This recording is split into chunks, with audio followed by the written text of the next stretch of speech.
Hello guys, আসসালামু আলাইকুম, শুভ সকাল। সবাই আশা করি ভালো আছেন। আপনাদেরকে এই ভিডিওটা করার উদ্দেশ্য হচ্ছে এই যে ক্ষেতটা দেখছেন, এটা কিন্তু আপনার যে দুনিয়া ক্ষেত।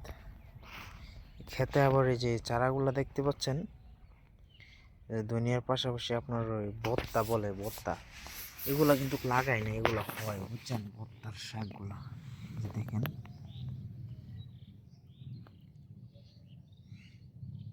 এগুলা ভর্তা প্রচুর পরিমাণে।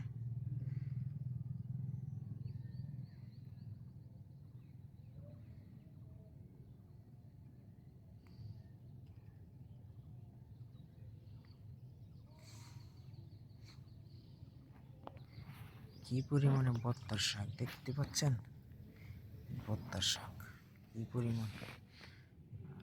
পেঁয়াজ গাছ, এগুলো হচ্ছে পেঁয়াজ গাছ, রসুন গাছ।